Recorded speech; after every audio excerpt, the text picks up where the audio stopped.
So আমরা last class পর্যন্ত যেটা পড়লাম যে একটা হেপাটিক সাইকেল, একটা ম্যালেরিয়া জীবাণু স্পোরোজয়েট একটা হেপাটিক সেলকে যখন অ্যাটাক করে এবং হেপাটিক সেলটাকে অ্যাটাক করার পরে সে হেপাটিক সেলকে কেন অ্যাটাক করে এটার উত্তর বলছিলাম, কারণ হচ্ছে এখানে গ্লুকোজ থাকে, খাবার থাকে, এবং এই খাবার খেতে খেতে অ্যাটাক করার কিছুক্ষণের মধ্যে সে গোল হয়, ক্রিপ্টোজয়েটে কনভার্ট হয়, গোল হয়ে যায়। এবং ক্রিপ্টোজয়েটটা আমার মনে রাখা লাগবে, যে কোনো সেলে ম্যালেরিয়ার জীবাণু ঢোকার পরে নেক্সট যে কাজটা করে এটা হচ্ছে সাইজন ফর্ম করা, অর্থাৎ এত খাবার পেয়ে যায় এজন্য সেলে ঢোকার পরপর এরা নিউক্লিয়াসটাকে বারবার ডিভাইড করতে থাকে। এখানে যে সাইটোপ্লাজম নিয়ে একটা সেল ফর্ম করবে, এটার জন্য যে এক্সট্রা সময় যাবে ওটাও তরসায় না ওদের। সো এখানে খালি নিউক্লিয়াসের সেল ডিভিশন হতে থাকে। সো নিউক্লিয়াসে আমরা জানি সেল ডিভিশনের দুইটা পার্ট, কেরিওকাইনেসিস আর সাইটোকাইনেসিস। এখানে সাইটোকাইনেসিসটা হওয়ার সময় পায় না, শুধুমাত্র কেরিওকাইনেসিসটা হয় এবং অসংখ্য নিউক্লিয়াস আমরা দেখতে পাই। এরপর আস্তে আস্তে এই সাইটোপ্লাজম গুলাকেও ক্যারি করে আলটিমেটলি একটা সেল ফর্ম করে, যেটাকে আমাদের মনে রাখা লাগবে সাইজন পরবর্তী দশাটাকে সবসময় মেরোজয়েট বলা হয়। তাহলে এর আগেরটা যদি ক্রিপ্টোজয়েট হয়, এটাকে কি বলা হবে? ক্রিপ্টোমেরোজয়েট। এবং ক্রিপ্টোমেরোজয়েট গুলো আলটিমেটলি এই হেপাটিক সেলটাকে ছিদ্র করে বের হয়ে আসে। এবং হেপাটিক সেলকে ছিদ্র করে যখন বের হয়ে আসে, আমরা যদি একটা এইখানে দেখি একটা হেপাটিক সেল, বড় করে দেখি, এটা একটা হেপাটিক সেল। ফর এক্সাম্পল এখানের একটা সেলকে ছিদ্র করে ফেলছে, এখানের একটা সেলকে একদম ছিদ্র করে ফেলছে। এখন ছিদ্র করার পরে যারা বের হয়ে আসছে তারা পরের সেলকে অ্যাটাক করবে। এখন অ্যাটাক করার আগে দুইটা সেলের মাঝখানে ফাঁকা জায়গাটাই ওয়েট করে। আমরা জানি সাইনাস শব্দটার অর্থ হচ্ছে ফাঁকা জায়গা, আমাদের মাথায় রাখা লাগবে সাইনাস শব্দটার অর্থ হচ্ছে ফাঁকা জায়গা।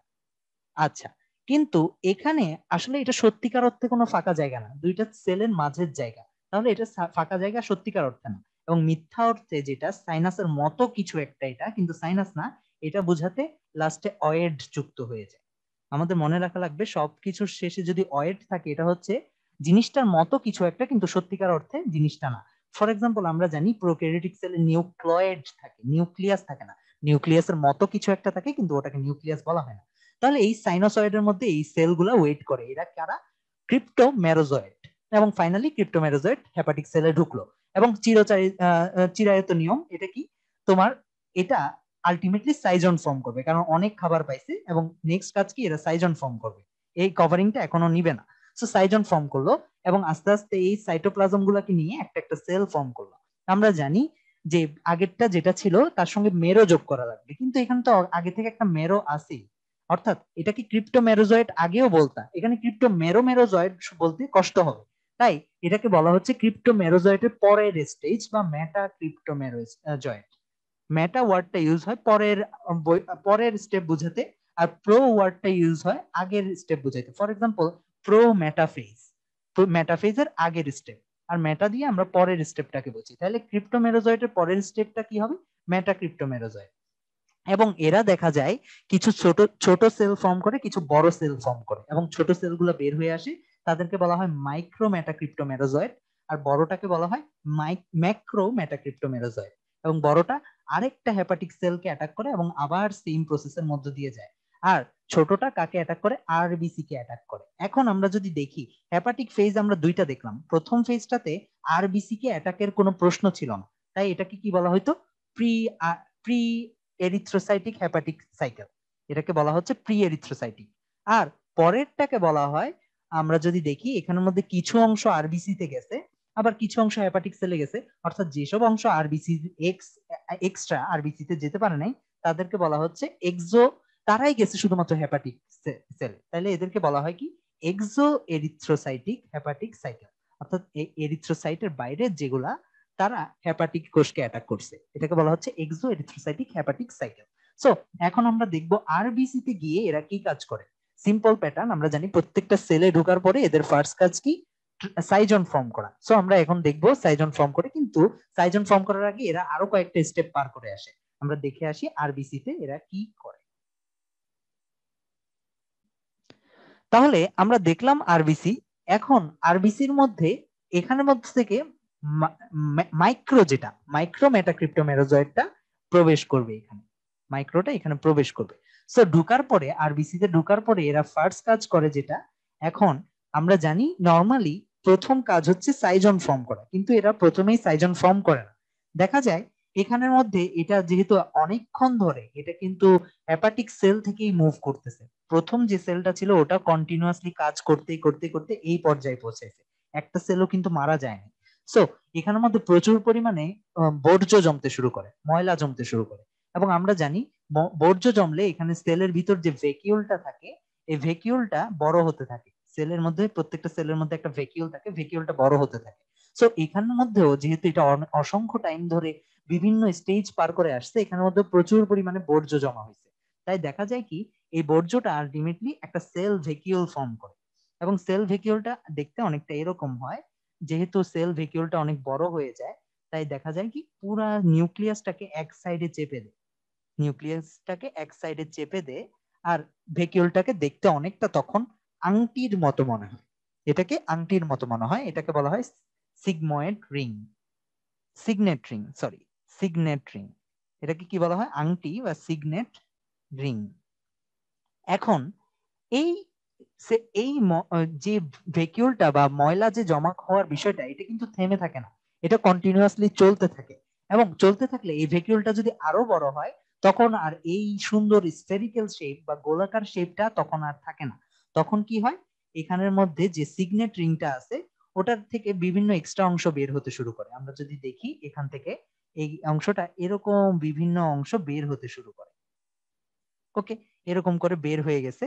এবং সেল ভ্যাকিউলটা এতটাই বড় হয়েছে, এটা কোনো এরকম স্ট্রাকচার, নর্মাল যে গোল স্ট্রাকচার ওটা তো ধরে রাখা যায় না। এখন আমরা যদি দেখি এটাকে বলা হয় এমিবয়েড, এমিবয়েড দশা। এমিবয়েড মানে আমরা জানি কোনো কিছুর সাথে অয়েড লাগালে, অর্থাৎ এমিবা, আমার বানান ভুল হতে পারে, এমিবয়েড।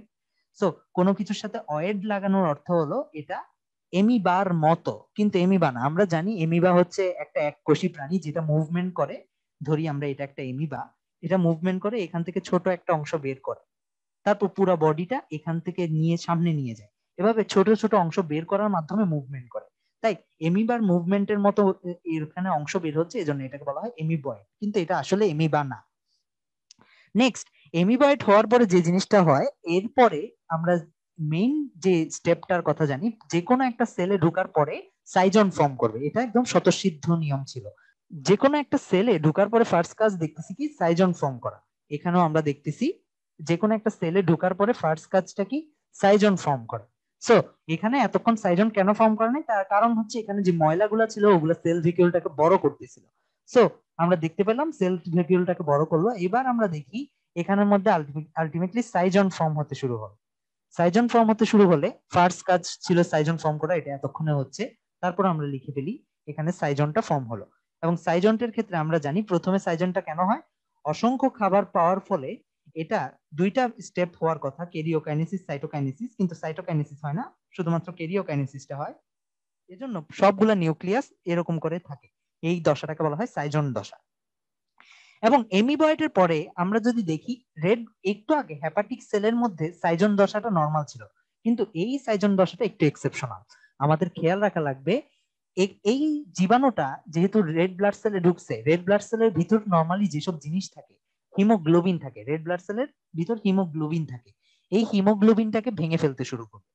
সো এই হিমোগ্লোবিনটাকে যখন ভেঙে ফেলবে, তখন এই এই ভেঙে ফেলা অংশটা, হিমোগ্লোবিনের ভঙ্গুর যে অংশটা, ভেঙে ফেলা অংশটা, এগুলা এই সাইজনটের মাঝে জমা হতে থাকে। অর্থাৎ মূল কথা হচ্ছে এই সাইজনটা হিমোগ্লোবিন গুলা খায়, এখানে যে হিমোগ্লোবিন গুলা আছে এগুলা খেয়ে ফেলে। এগুলো খাওয়ার পরে এটার যে বর্জ্য পদার্থ, ভাঙা অংশটুকু, এই অংশটুকু এখানে মাঝে পড়ে থাকে, এটাকে বলা হয় হিমোজয়েন, এটাকে বলা হয় হিমোজয়েন। সো হিমোজয়েন নর্মালি থাকার কথা না, নর্মালি হিমোগ্লোবিনটা ভাঙার কথা না, একমাত্র এই ম্যালেরিয়া থাকলে এই হিমোজয়েন নামক বর্জ্য পদার্থটা পাওয়া যায়। তাহলে হিমোজয়েনটা দেখতে পাওয়া ম্যালেরিয়ার শনাক্তকরণের একটা বৈশিষ্ট্য। নেক্সট আমরা যাই, নেক্সট সাইজন্টের পরবর্তী দশাটা একদম সবারই জানা, সবসময় সেম দশাটাই হয়। এখানে আশেপাশে সাইটোপ্লাজম গুলা নিয়ে এরকম একটা বক্স তৈরি করবে, প্রত্যেকটা সেল গুলা এরকম একটা অংশ তৈরি করবে। এবং এই দশাটাকে এক্সেপশনাল একটা নাম দেওয়া হয়, কারণ এরা কমপ্লিটলি আলাদা হয়ে যায় না, এদের এই দশাটাকে বলা হয় রোজেট দশা, গোলাপের মতো দেখতে, এজন্য এটাকে বলা হয় রোজেট দশা। এবং এরপরে রোজেটের পরে যে দশাটা, এই প্রত্যেকটা সেল এবার হচ্ছে আস্তে আস্তে আলাদা হয়ে যাবে, এই সেলটাকে ফেটে ফেলবে। রেড ব্লাড সেলটাকে ফেটে ফেলে কি তৈরি করবে, আমরা যদি দেখি এক সময় রেড ব্লাড সেলটা ফেটে যাবে। রেড ব্লাড সেলটা ফেটে যাওয়ার পরে এখান থেকে এই যে রোজেট থেকে ফাইনালি যে সেলগুলো তৈরি হচ্ছিল, যে কিছু মাইক্রো, আমরা জানি কিছু বড় হবে কিছু ছোট হবে, সবগুলো সমানভাবে সাইটোপ্লাজম নিতে পারে না, কিছু বড় হবে কিছু ছোট হবে। এবং এই যে ছোট সেলগুলা বের হয়ে আসবে এদেরকে কি বলা হবে? আমরা এদেরকে বলবো, আমরা জানি সাইজন্টের পরের দশাটাকে কি নামে ডাকা হয়? মেরোজয়েড নামে। যেহেতু এখানে ক্রিপ্টো নামটা আলাদা করে বলা হয় নাই, তাই আমরা মেরোজয়েডই মনে রাখবো। এই মেরোজয়েডকে কি নামে ডাকা হবে? সো এখানের মধ্যে যে মেরোজয়েডটা, মাইক্রোমেরোজয়েড যেটা, এটাকে, এই মেরোজয়েডটাকে বলা হবে মাইক্রোমেরোজয়েড, আর বড়টাকে বলা হবে ম্যাক্রোমেরোজয়েড। এটাকে বলা হবে মাইক্রোমেরোজয়েড। আর পরেরটা যেটা রেড ব্লাড সেলকে ফেটে বের হবে বড়টা, এটাকে বলা হবে ম্যাক্রোমেরোজয়েড।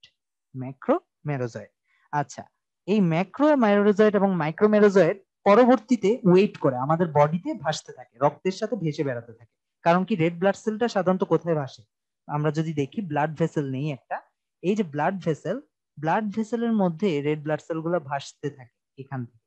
সো এই রেড ব্লাড সেল গুলা ভাসতেছে এবং ভাসতে ভাসতে একটা রেড ব্লাড সেল ফেটে গেছে, এবং ফেটে গিয়ে এখান থেকে সবকিছু বের হয়ে আসছে।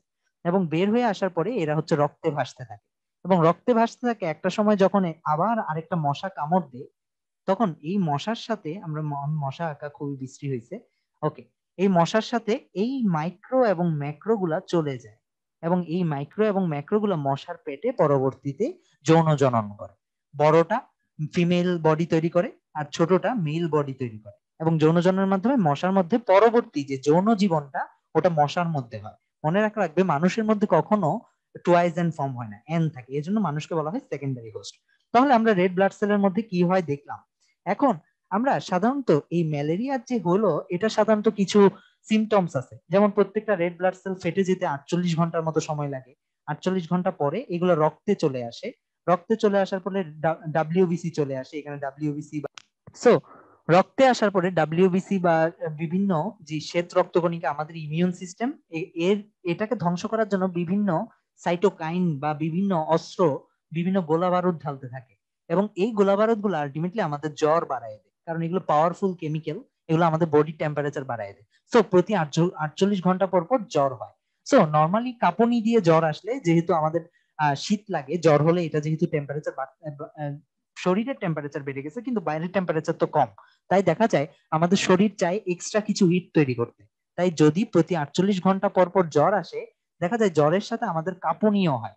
কারণ কাঁপুনি হয় কেন? কাঁপুনিটা হচ্ছে আমাদের বডির একটা রিফ্লেক্স। রিফ্লেক্স বলতে এই কাঁপুনিটার মাধ্যমে বডি চায় যে অভাবটা আছে, যে আমার বডির যে টেম্পারেচারটা বেড়ে গেল, এই যে বাইরের টেম্পারেচারের তুলনায় আমার বডিটার যদি টেম্পারেচার বেড়ে যায়, তাহলে আমার তো শীত লাগতে শুরু হয়েছে। এই শীতটাকে কাটানোর একটা রেসপন্স হচ্ছে কাঁপুনি। সো কাঁপুনি দিয়ে জ্বর দেখার ফলেই আমরা বুঝে যেতে পারি যে প্রতি 48 ঘন্টা পর পর কাঁপুনি দিয়ে জ্বর আসতেছে, সো এটা ম্যালেরিয়া। কিন্তু এর বাদেও যদি কেউ চায় যে ম্যালেরিয়ার ব্লাড টেস্ট করে দেখবে, কিভাবে বুঝবে যে ব্লাডের মধ্যে কি দেখে বুঝবে যে ম্যালেরিয়া হয়েছে? এটার জন্য আমাদের এখানে চলে আসা লাগবে। আমরা একটু পরে দেখবো, তার আগে আমরা একটু বেসিক জিনিস নিয়ে চিন্তা করি। ফর এক্সাম্পল, আমরা যদি আরবিসি নিয়ে চিন্তা করি, নর্মালি আরবিসির কোনো নিউক্লিয়াস থাকে না। নর্মালি একটা আরবিসির কোনো নিউক্লিয়াস থাকে না। অর্থাৎ একটা আরবিসির যদি নিউক্লিয়াস না থাকে, একটা নর্মাল সেলের তুলনায় আরবিসির ডিফারেন্সটা এই জায়গায়, আমরা যদি একটা নর্মাল সেল আর আরবিসি পাশে পাশে দেখি, একটা নর্মাল সেলের ক্ষেত্রে ফর শিওর একটা নিউক্লিয়াস থাকবে, এবং নিউক্লিয়াসের ভিতর কি থাকে? নিউক্লিক অ্যাসিড থাকে। আচ্ছা, নিউক্লিক অ্যাসিড থাকে। তাহলে আমরা সাধারণত মাইক্রোস্কোপের নিচে নর্মাল সেল দেখা যায় না।